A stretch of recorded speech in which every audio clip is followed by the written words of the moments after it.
Yun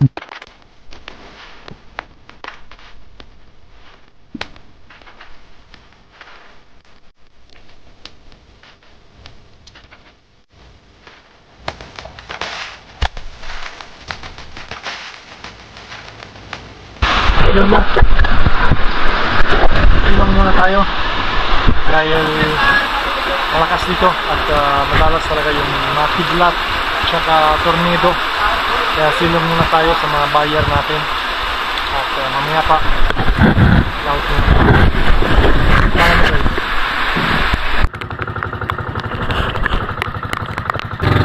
Welcome back sa panibagong episode natin. Kasi welcome back dito sa Santa Teresita, Palawan. Nahapon tayo ngayon dahil sa umaga medyo malakas ng ulan at alon, kaya andito na tayo ngayon sa bagong spot 2 PM. Kaya ito naman kasi yung adventure natin sa araw na ito. Maraming salamat din kay Master Jack sa i-share yung spot niya. At yung unang isda sa araw nito ay Santanige, pero sablay. At yung pangalawa sa Pantanige, tinaman naman pero napunit agad. Sayang, sana meron tayo ibang pana pang Pantanige na yan. At meanwhile sa taas may maulan na bumaba tayo dito sa bagong spot. At yung hanapin natin na yon ay yung Golden Trevally dahil si Master Jack sabi niya may nakikita niya isang grupo ng golden. Kaya yung gawa natin ay bumaba tayo sa kaunting malalim at hintay natin yung ano may lumapit.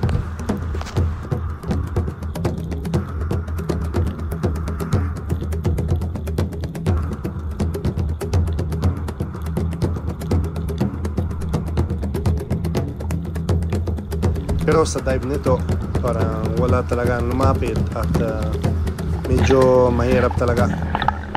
Kahit si Master Jack andun na siya, walang tayo makikita. At ito naman kasi sa drop nito meron akong makita sa taas isang good size ng coral trout or leopard grouper. Ito na yung maging unang isda sa araw nito. Ganda ng tama, stone shot.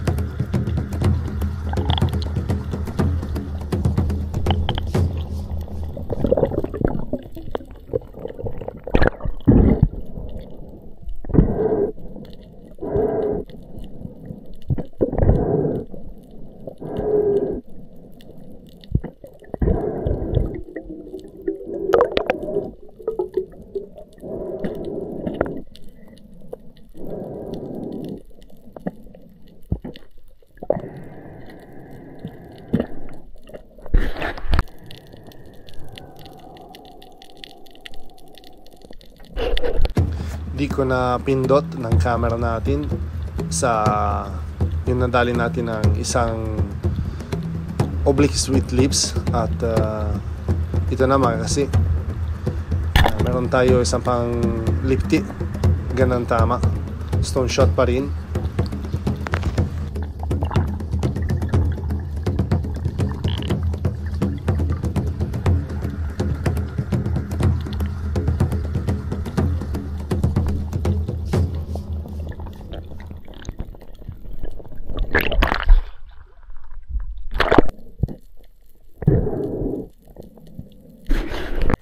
At paglipat tayo sa ibang spot, ito naman yung nakikita ko, isang pakan yung tawagin nila. At ganda na ng pagkatama. Ito ang isda pang ulam, kahit anong luto masarap. Kaya kung nakikita ko yan, sigurado talaga na nakunin ko yan.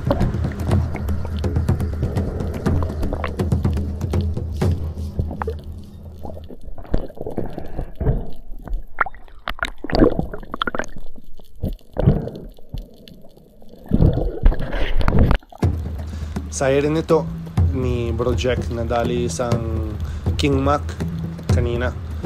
Kaya congrats kay Master Jack Abenir Spear Fishing. Ang laki pa yung tanige, nakuha siya. Kaya saved na yon yung araw natin. Sulit talaga. Kaya kung papansin nyo, ang dami yung mga bait, tsaka medyo malikot yung attitude nila. Kaya ibig sabihin, meron talaga mga mamaw sa ilalim na hunting. Kaya ang gawa natin ay ambush at hintay-hintay lang yung lumapit ng isda.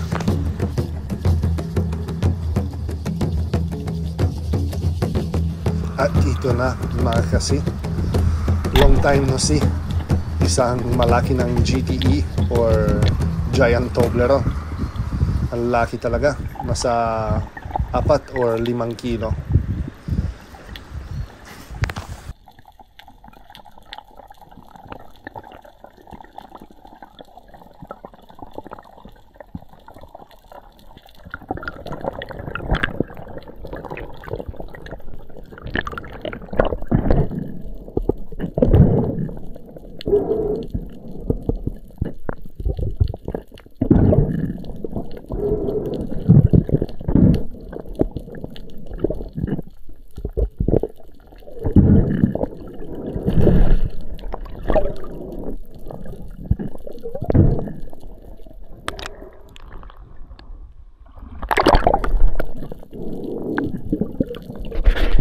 Sa dive nito na bumaba ako dito dahil meron akong nakinig yung galaw ng isda at siguro yung mga good fish na yan or yung mga bayang sobrang dami dito sa spot.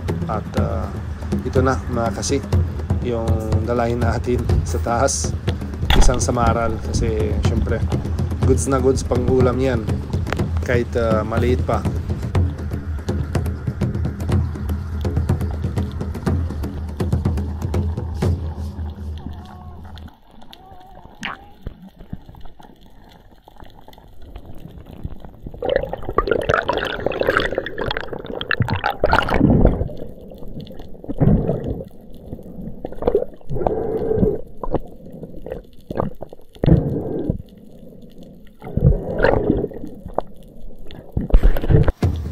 At i-drop natin ulit sa spot dahil ngayon ay 4 PM. Kaya sigurado talaga may lumapit ng malaki ng isda sa badlonan nito. At kung papansin nyo, medyo din maliwanag sa ilalim. Dito ay around 15 meters na kasi. Kaya yun hanapin natin, syempre isang malaki ng golden trevally. Dahil ang dami sila doon sa mga buwanginan, pero ayaw siguro nang lumapit. At kaya kung hindi sayang talaga na dive natin, nakuha tayo ng isang labahita, malaki ng labahita dito. Kasi okay pa rin pagbinta ng isda na yan, malaki na.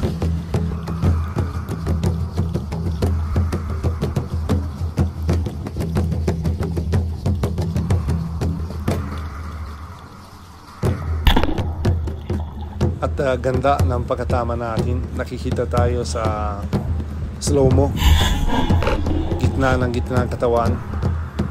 Sa totoo lang, yung pana nito kahit maliit lang, dahil maliit din ang guma, 14mm, sobrang bilis talaga ng takbo ng shaft nito, ng Salvimar shaft, 6.5. At yan na, gitna ng katawan, lagpas din ng shaft hanggang shooting line. Ayos.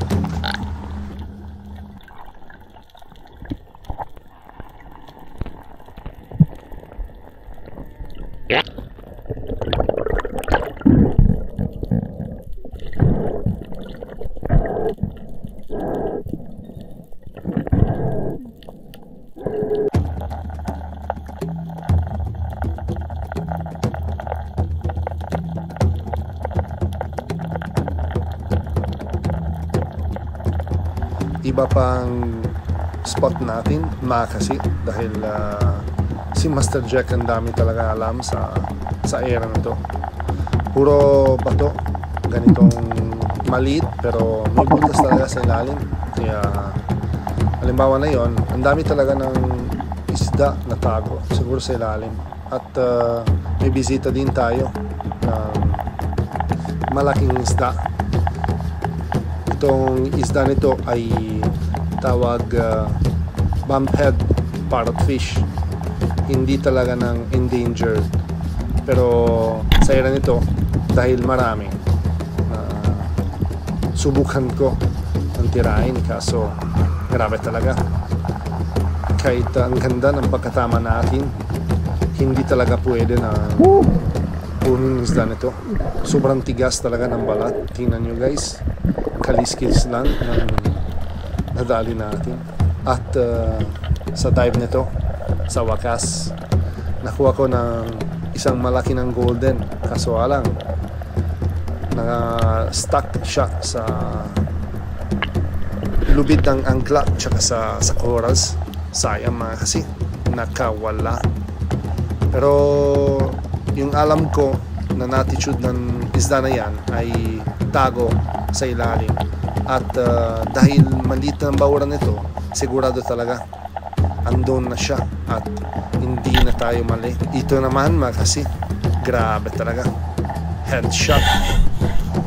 Buti naman nakawala, pero nakuha tayo pa rin. At ito na yung unang malaking isda nakuha natin sa araw na to. Isang good size na golden trevally or badlon. Ayos, siguro nasa 4 to 5 kilos. Ganda ng pagkatama natin.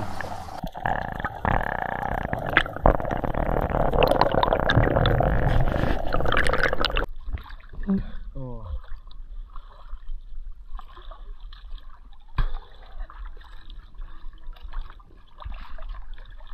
Headshot. At tinamaan na ako kanina guys, pero nakawala dito sa ilalim dahil ayun oh.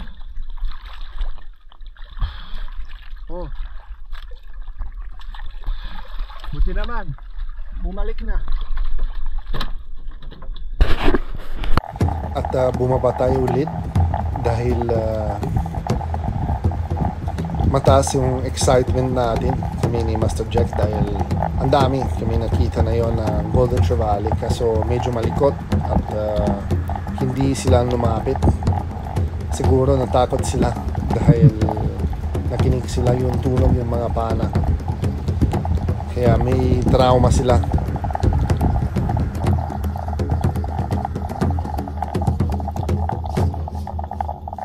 At sa dive nito, para hindi sayang talaga yung dive, na nakita ko sa ilalim isang malaking lipstick or oblique ng sweet lips. At ito na naman, sana maging ulam mamayang gabi, kaso alang napunit. Sayang naman. Oh well, andyan ka pa rin. Drop shot tayo mga kasi. At ito naman, salubon natin isang malaki ng golden trevally na naman. Grabe talaga ang swerte natin na yun. Puro drop shot. At ganda ng pagkatama natin sa isda nito na yun. Hindi talaga na nakawala. Kahit ang lakas talaga ng galaw niya. Ganda ng tama. Nabuksan pa yung flopper. Kaya madali talaga yung retrieve. Itong isda nito nasa siguro 3 kilos on scale. Ayos naman. At ito naman maging yung last isda sa araw nito dahil may 5:30 PM siguro at medyo madilim din, kaya uwi na mga kasi.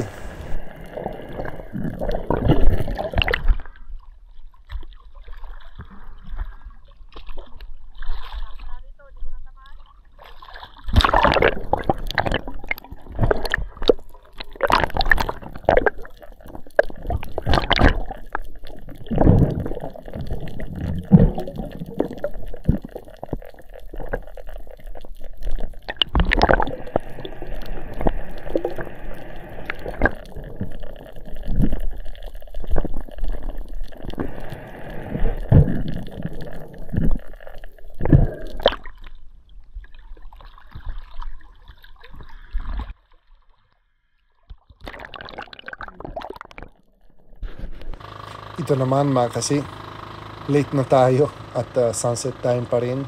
Maraming salamat sa walang sawa suporta at sa tiniwala. Uwian time at shoutout time ng mga solid supporters natin.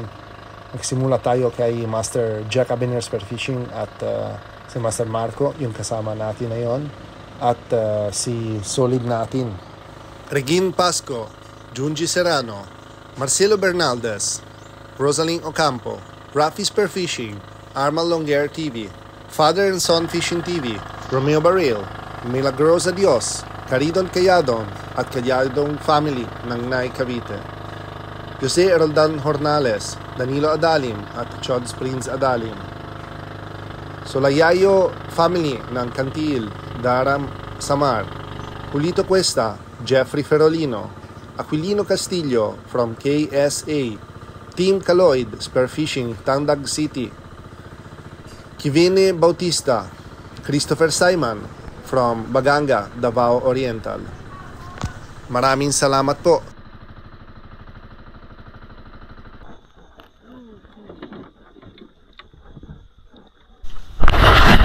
Yun pala guys, nakarating kami din sa wakas. Night dive tayo. So dito sa hapon nito ayos, nakawala isang bumped parrotfish at isang lifty malalaki, tsaka isang kawayanan. Kay Bro Jack naman, mga ilang peraso bro? Apat. Well, sa tutulan, sa umaga natin, 2 tanige nakawala. Hindi kita. Yun oh. Okay na rin. Dami. Pugita, tsaka isang peraso tanige. Cute na. See? Ano? Natin yung dali kanina. 4 o 5 peraso. Dito na tayo sa buyer natin. Tingnan natin mga ilang kilos. Babylons. Tsaka isang tanige. Yung iba, pag-ulan na. Good job.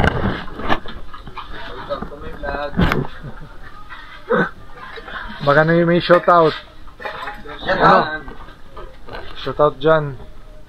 Shoutout sa mga barangol. Ooh, nice.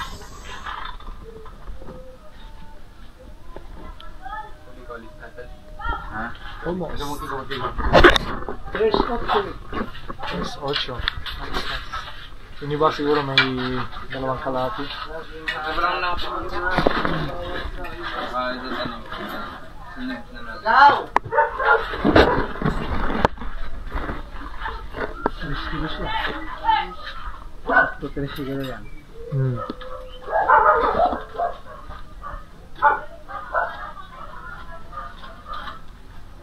Ano nga yung putian? Uta. 3. Ha? Galing talaga. Putian yan? Ito talaga.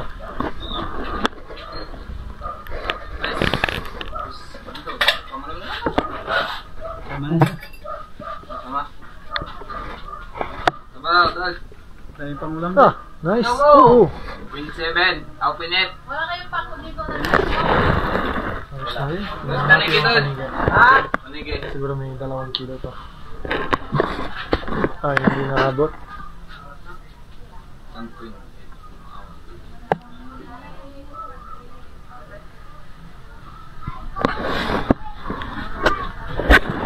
Okay din. Tanigi. Ito yung pang-ulam natin.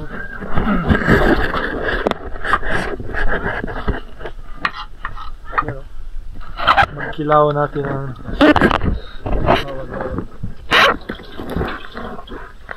may 5 kilo nito guys. Pero buto ng bayang.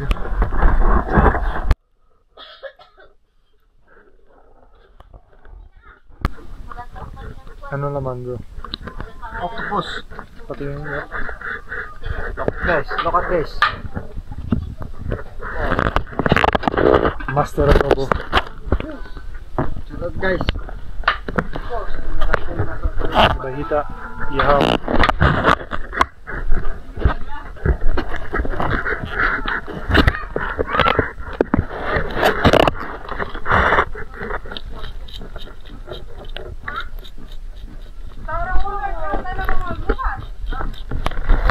This is mine. Pa.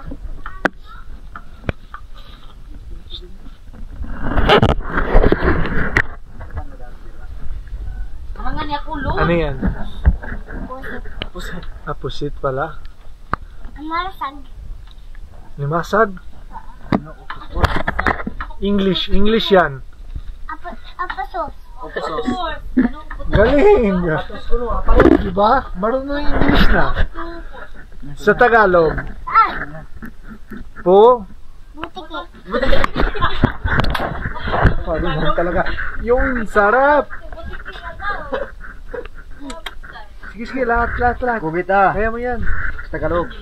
Pugita. Tasa. Ikaw alis tayo ng Uy. Tagalog. Ano ba Kailog. Sample ko. Sample ko nakapos na. Sample ko dito pa nakapasalita. Nakapos sa dumod pero wala.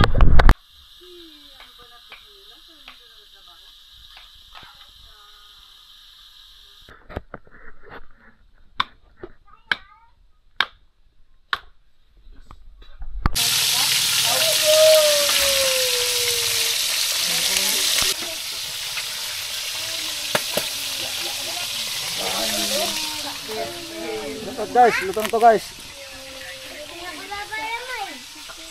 Sa Marcos. Hindi, yapon kita ni Serrano no. Adobo. Pugita.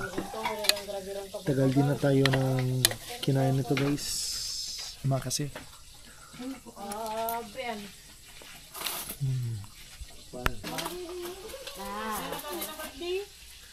Saway bata. Halika dito na.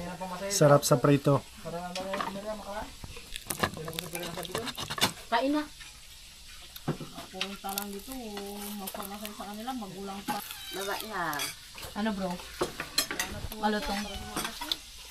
Alright mga kasi, tapos na kumain natin at maraming salamat sa Panginoon at see you sa susunod episode. Ciao!